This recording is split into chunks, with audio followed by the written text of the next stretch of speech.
all you're going to do is turn off the incoming water supply on this side.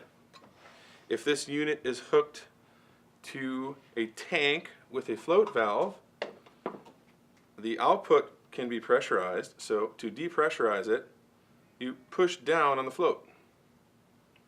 And if the tank is full and this thing has pressure in it, push down the float and the water will be relieved, the pressure will be relieved on this side and a little water will spew out.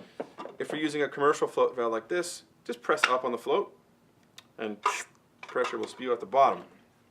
Then this unit will be depressurized. Once it's depressurized, just use your filter wrench,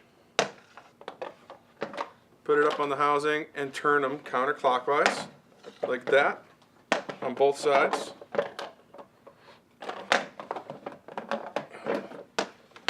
Once they're broke loose, just spin the filters off like this.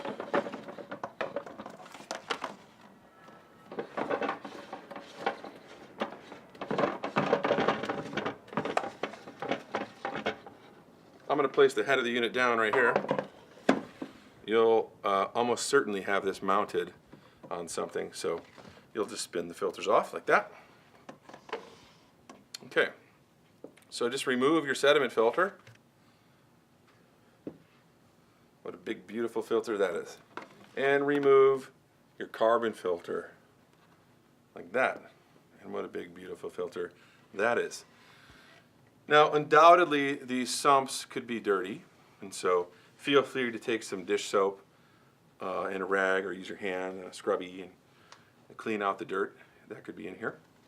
Rinse all the soap out, though. Don't let soap get into a nice new carbon filter. It can neutralize the carbon a little.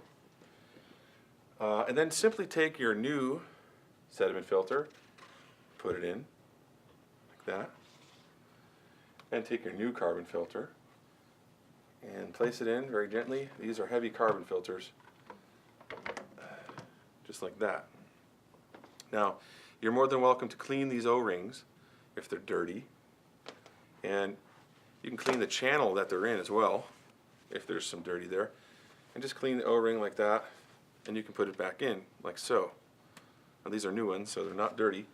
And then you're going to want to take some of this food grade silicone grease. If you don't have this, it's available on our website. If you don't have time, you can use olive oil or vegetable oil. And just put a little bit of food grade grease, oil right there on the O-ring. And this is going to help you get these filters off with ease the next time you have to change filters. If you don't put any grease on these, then the scale and the hardness and the water will collect, and these things can be like welded together. And it can be kind of difficult to get them off. But not too bad. Once this thing's mounted to the wall, this wrench has no problem breaking them free. You'll also want to put a little bit of grease on the top rubber gasket that's on the carbon filter. That's going to spin up against the bottom side of this pre-filter cap, and putting a little bit of grease on there is a good idea.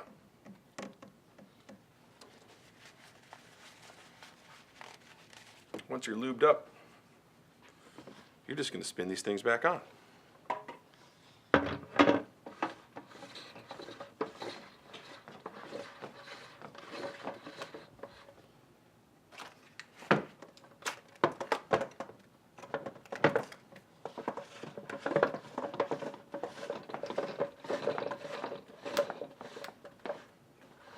Like that.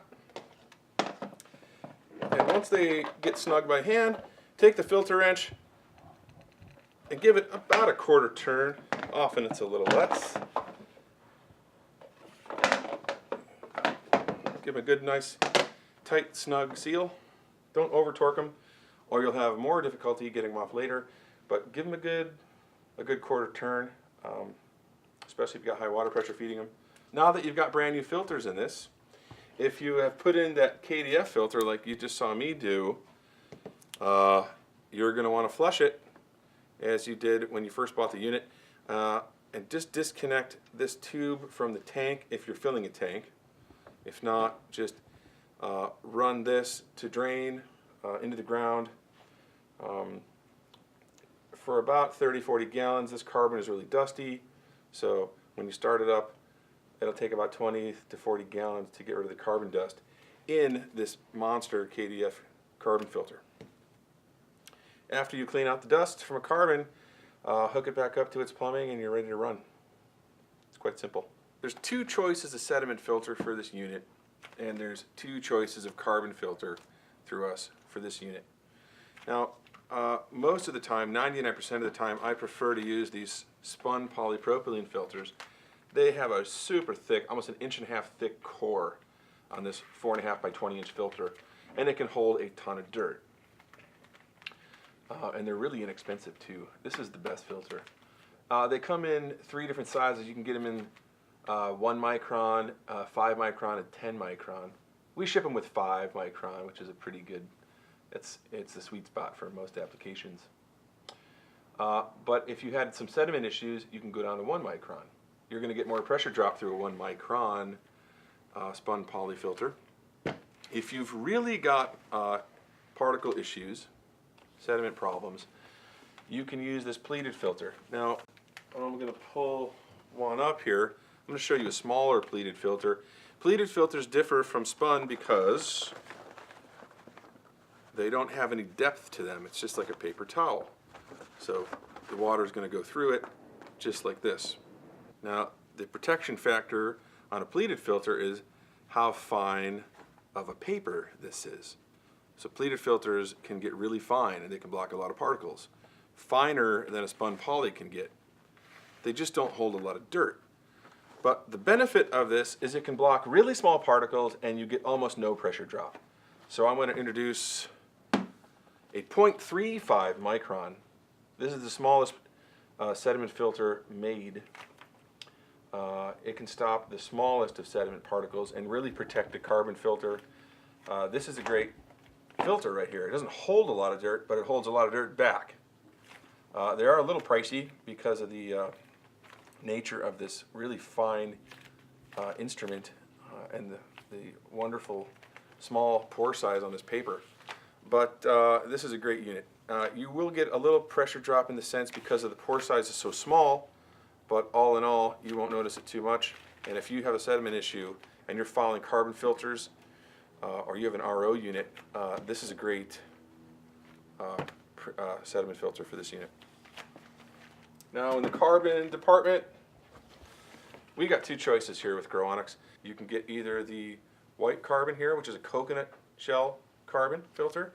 This is great for chlorine water supplies. It's not very effective for chloramine. It'll only treat about 600 to 800 gallons of chloramine. Not really the filter of choice for that. But if you're on a chlorinated water supply, this is a great carbon. They're inexpensive and they do the job just wonderfully. And the carbon capacity of this is 34,000 gallons. So that is a ton of water. Now, if you're on a chloramine treated water supply, a chloraminated water supply, then this 4.5 by 20 inch KDF filter is the one to use.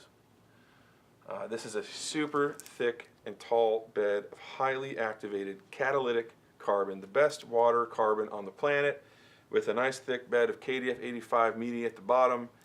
And these filters will help reduce heavy metals, lead, hydrogen sulfide, chlorine, chloramine, and bacteria, a host of other things. These are awesome carbons. So if you're on a well water, this is a must. If you're on a chloramine treated water supply, also a must. Or if you just must have the best carbon, this is it. Just make sure you flush them out for about 40 gallons before you use the water. It'll be dusty. You'll see it. These are the filter options in an Excel scrubber.